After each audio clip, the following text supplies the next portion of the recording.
Opening. The moment of shock. November 25th, 1941. Rostenburg, East Prussia. Adolf Hitler's headquarters, the Wolf's Lair. The conference room is silent, tense. Around the table sit Germany's most powerful military leaders. Field Marshal Wilhelm Keitel, General Franz Halder, Colonel General Heinz Guderian. They've been summoned by Hitler for an emergency meeting. The topic? Soviet tanks. Guderian stands at the head of the table. He places photographs on the surface, black and white images. Soviet T-34 tanks, captured in combat. Guderian's voice is grave. Gentlemen, we have a crisis. The Soviet T-34 is superior to every tank we currently possess. Hitler's face darkens. Impossible. Our intelligence says Soviet tanks are primitive, poorly designed. How can this be true? Guderian doesn't flinch. The intelligence was wrong, mein Führer, catastrophically wrong. The T-34 has sloped armor. Our shells bounce off. It has a powerful 76mm gun. It destroys our Panthers at long range. It's faster than our tanks, more reliable. And the Soviets are producing them in massive numbers. Hitler rises from his chair, slams his fist on the table. Then copy it. I want a German tank that matches the T-34. I don't care how long it takes. I don't care what it costs. Build it. Guderian nods. Yes, mein Führer. We have two proposals. Daimler-Benz suggests we directly copy the T-34 design. Mann proposes a German interpretation with similar principles but heavier armor and a more powerful gun. Hitler considers this. Both companies will submit prototypes. The best design wins. I want this tank operational by summer 1942. Germany's future depends on it. What Hitler doesn't know is that this decision will create one of the most controversial tanks in history. A machine that will be both brilliant and fatally flawed. A tank that will be called the best medium tank of World War II, and also one of the most unreliable. This is the story of the Panther. The tank Germany built to defeat the T-34. The machine that proved quality doesn't always triumph over quantity. Welcome to Iron Witness. Part 1. Origins, the desperate response. Chapter 1. The T-34 Nightmare. Let's rewind to understand why Hitler was so desperate. June 1941. Operation Barbarossa. Germany invades the Soviet Union with supreme confidence. 3 million soldiers, 4,000 tanks, 4,000 aircraft. The Wehrmacht has crushed every enemy it's faced. Poland fell in 18 days, France in 6 weeks. Nothing can stop German armored divisions. And then, on June 23, 1941, German panzer crews encounter something unexpected: the T-34. German tank commander Heinrich Eberbach later wrote in his memoirs, "We fired at the Soviet tank from 400 meters. The shell bounced off. We fired again. Another bounce. The tank turned toward us. One shot. Our Panzer exploded. I had never felt so helpless in my life." Reports flood back to German high command. From every sector, every front, the T-34 is invulnerable. German 37mm guns are useless. Even the 50mm guns struggled to penetrate. Only the 88mm anti-aircraft gun can reliably kill a T-34. But these guns are rare, heavy, difficult to deploy. By August 1941, German tank losses exceed 2,000 vehicles. Morale collapses. Officers send increasingly desperate messages. We need better tanks immediately, or we will lose this war. The message reaches Hitler. He orders an immediate investigation. A special commission is formed, led by General Guderian. Their mission? Study the T-34. Determine why it's superior. Design a German counter. The Commission's findings are shocking. The T-34 isn't just better. It's revolutionary. Key T-34 advantages identified. First, sloped armor. The T-34's hull armor is 45 millimeters thick, but it's angled at 60 degrees. This effectively doubles the thickness to 90 millimeters. German tanks have vertical armor, easier to penetrate. Second, the 76.2 millimeter gun, more powerful than any German tank gun in 1941, can penetrate German armor at 1,500 meters. Third, wide tracks, 500 millimeters, allow the T-34 to cross mud and snow that immobilize German tanks. Fourth, diesel engine, 500 horsepower, more fuel efficient than German gasoline engines, less likely to catch fire when hit. Fifth, simple design, welded construction, fewer parts, easier to mass produce. The T-34 can be built in a third of the time it takes to build a German Panzer IV. German engineers' study captured T-34s. They measure every dimension, test every component, analyze every design choice. The conclusion is unanimous. This is the finest tank design we've encountered. We must create a German equivalent immediately. On November 25, 1941, Hitler issues the order. Build a tank to counter the T-34. Two companies receive contracts, Daimler-Benz and MAN. Both are given identical requirements. Design specifications. Weight, no more than 35 tons. This limit is later abandoned. Armor.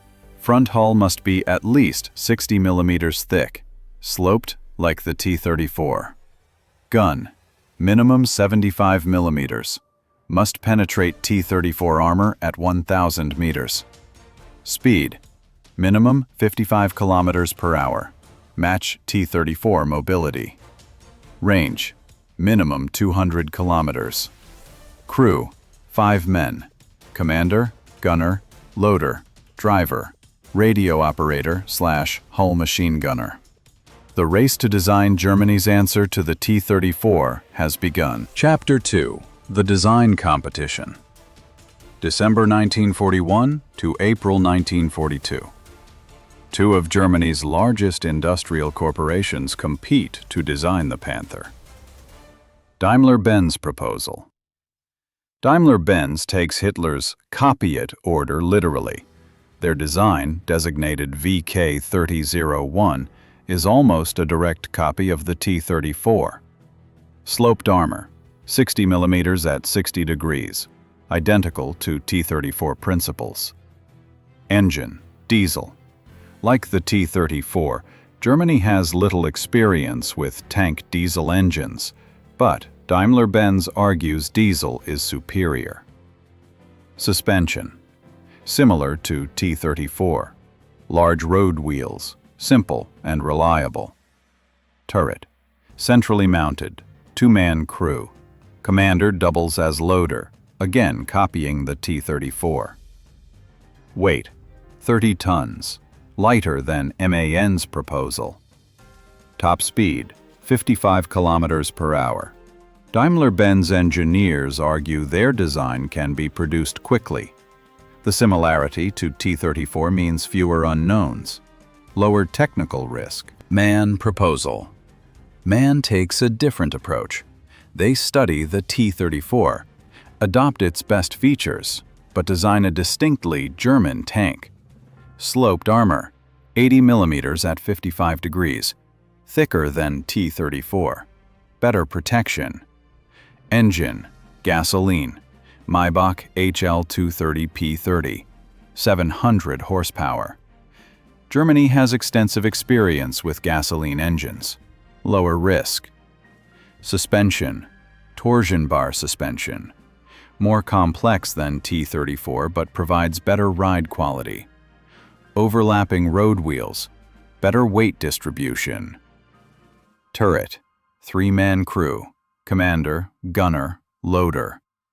This allows the commander to focus on tactics instead of loading shells. Huge tactical advantage. Gun, 75mm KWK-42L/70. This gun is extraordinary. Barrel length 5.25 meters. Muzzle velocity 930 meters per second. Can penetrate 140 millimeters of armor at 1,000 meters. Far superior to T-34's gun. Weight 45 tons. Much heavier than Daimler-Benz proposal, heavier than specified. But MAN argues the extra weight is necessary for superior armor and firepower. Top speed 46 kilometers per hour. Slightly slower than Daimler-Benz, but still fast for a 45-ton tank. April 19, 1942. Both prototypes are ready. Hitler and his military staff inspect them at the Henschel Proving Grounds. The Daimler-Benz design is lighter, simpler, cheaper to produce, but Hitler doesn't like it. It looks too much like a Soviet tank. I want a German design, something that represents German engineering superiority.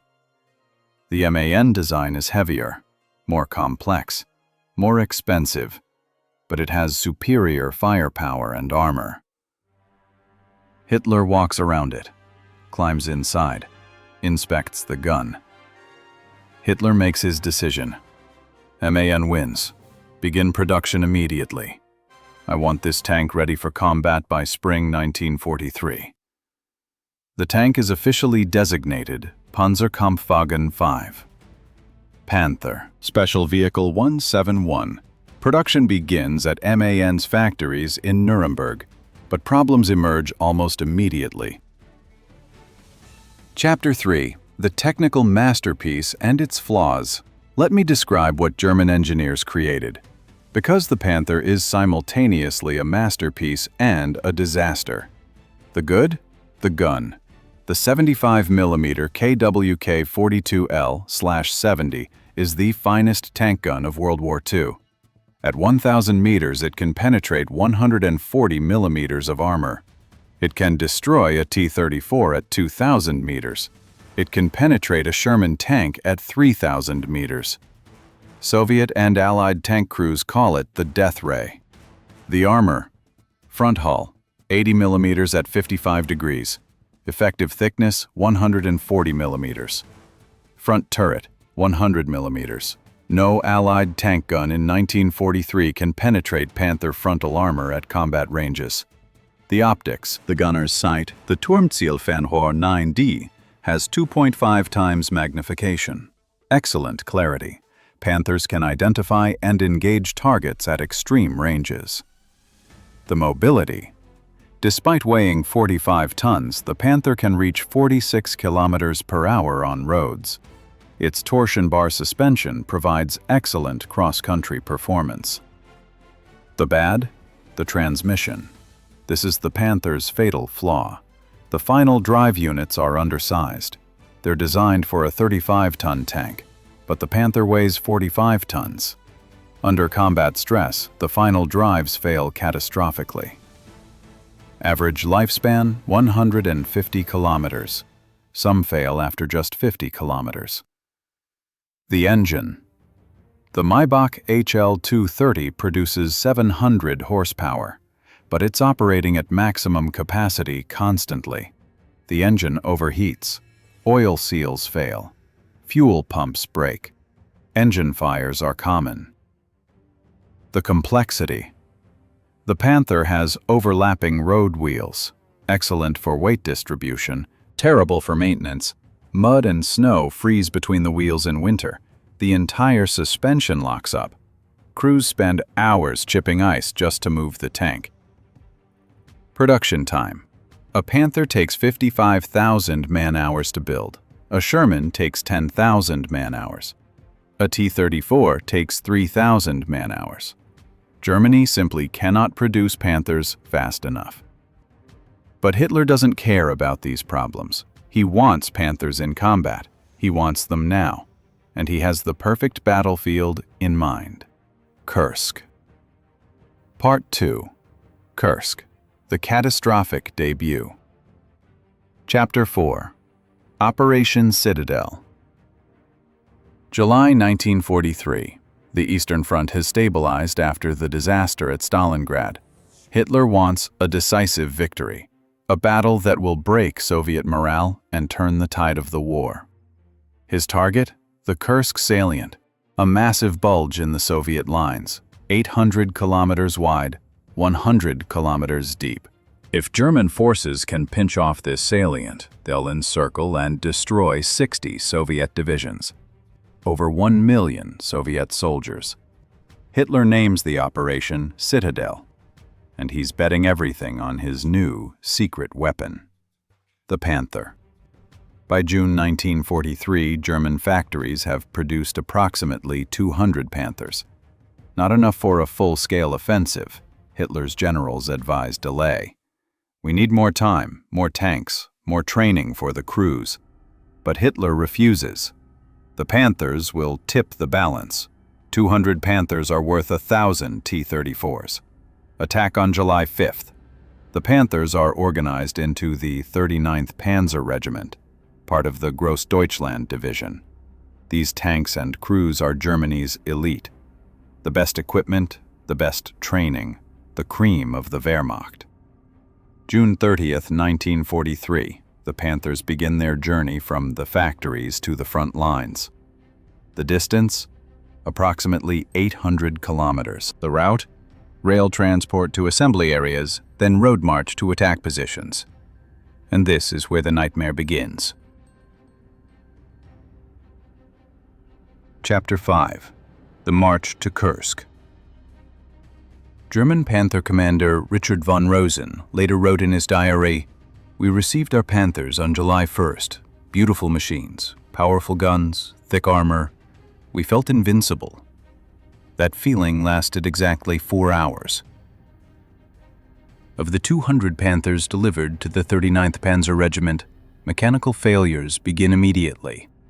Day 1, July 1st, 12 Panthers break down during the road march to assembly areas. Transmission failures, final drive units shatter, engine fires. These tanks never even reached the battlefield. Day 2, July 2nd, 23 more Panthers break down. Overheating engines, fuel pump failures, suspension problems. Crews desperately try to repair them, but spare parts are scarce. Some repairs take days. Day 3, July 3rd.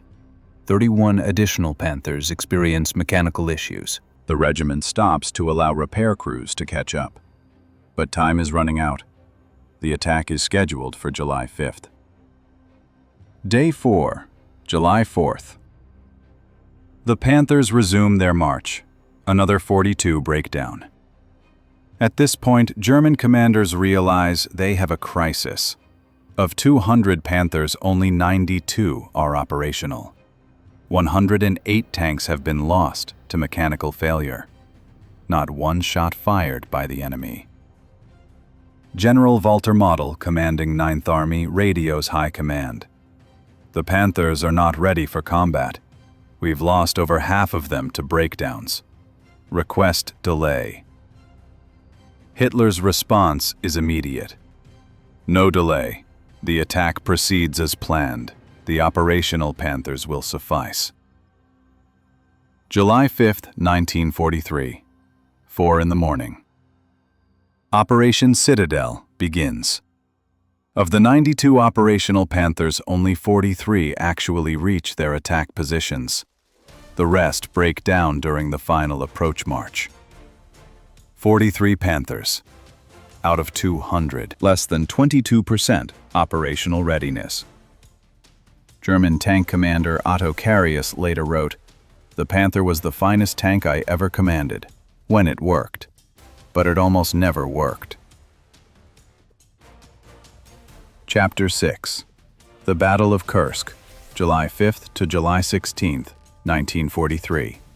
The Battle of Kursk. The 43 operational Panthers enter combat. And when they work, they're devastating. Panther gunner Hans Becker recorded his combat log. July 5th, first engagement. Range 1,800 meters. Fired at Soviet T-34. Penetrated. Tank destroyed. Fired at second T-34. Penetrated. Tank destroyed. In first hour of combat, our platoon destroyed 9 T-34s without loss. The 75mm gun is extraordinary. Panthers engage Soviet tanks at ranges where Soviet guns cannot respond. T-34 crews are helpless. German crews feel vindicated. The Panther is living up to its promise. But then, the breakdowns resume. July 6th. Of 43 Panthers, 16 are disabled by mechanical failure, not by enemy action.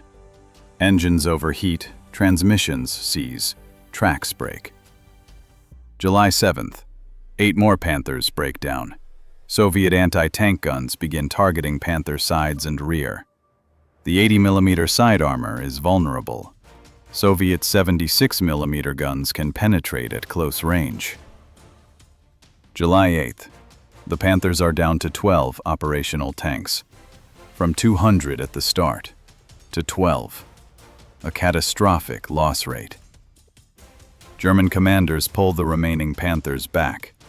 The offensive continues, but without the decisive edge Hitler promised. By July 16th, Operation Citadel is cancelled. Germany has lost approximately 50,000 men, 800 tanks, 300 aircraft. Soviet losses are higher, but the Soviets can replace losses. Germany cannot. The Panthers' combat debut is a disaster, not because of the tank's combat performance. When working, it's lethal, but because of mechanical unreliability. German reports after Kursk are brutal. Heinz Guderian writes, "The Panther's technical problems negated its battlefield superiority. What good is a tank that destroys everything it sees if it breaks down before reaching the battlefield?" Hitler is furious. He orders an immediate investigation. Why are the Panthers so unreliable? Who is responsible? But the truth is simple. The Panther was rushed into production. Insufficient testing, insufficient development. Hitler wanted it at Kursk, and Kursk paid the price. Part 3. Redemptions. The Panther Refined. Chapter 7. Fixing the Problems. August 1943 to January 1944. German engineers work frantically to fix the Panther's issues. Problem 1. Final drive failures. Solution: redesign the final drive units, increase gear strength, use harder steel, install improved bearings. The new design increases lifespan from 150 kilometers to 600 kilometers. Still not ideal, but workable. Problem 2. Engine overheating. Solution: improve cooling system, install larger radiators, better ventilation, add automatic fire suppression. Engine fire incidents decrease by 70%. Problem 3. Fuel system failures. Solution: redesign fuel pumps, better quality control, more rigorous testing. Problem 4. Suspension freezing in winter. Solution: install rubber inserts between overlapping road wheels, better drainage, antifreeze measures. By January 1944, the Panther Ausf-A enters production. This is the refined version. Most technical issues resolved. Operational readiness increases from 22% to approximately 60%. Still not perfect, but vastly better. Chapter 8. The Panther Ascendant. 1944. The Panther finally becomes the weapon Germany hoped for. Normandy, June 6, 1944. D-Day. Allied forces land in France. German Panther units rush to contain the invasion. Battle of Villers-Bocage, June 13, 1944. While Michael Wittmann's Tiger destroys British tanks, Panthers from the 2nd Panzer Division provide support. In 3 days of combat, 16 Panthers destroy 64 Allied tanks for the loss of 4 Panthers. A 4-to-1 kill ratio.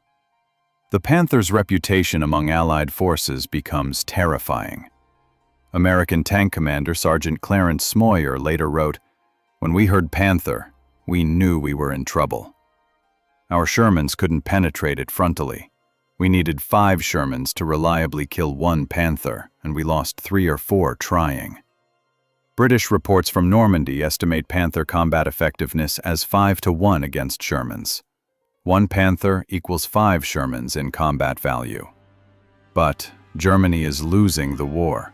Not because Panthers aren't effective, but because Germany has too few. By December 1944, Germany has produced approximately 6,000 Panthers total. The United States has produced 49,000 Shermans. The Soviet Union has produced 84,000 T-34s. 6,000 versus 133,000. The math is simple. Germany cannot win a war of attrition, even with superior tanks. German Panther commander Ernst Bachmann, who personally destroyed over 80 Allied tanks, wrote after the war, "The Panther was the best tank on the battlefield, but it couldn't change the outcome. We were drowning in a flood of American and Soviet steel. Quality means nothing when you're outnumbered 20-to-1. By May 1945, most Panthers are destroyed or abandoned, not by combat, but by lack of fuel, lack of spare parts, lack of trained crews. The Panther, the technological triumph, a strategic failure.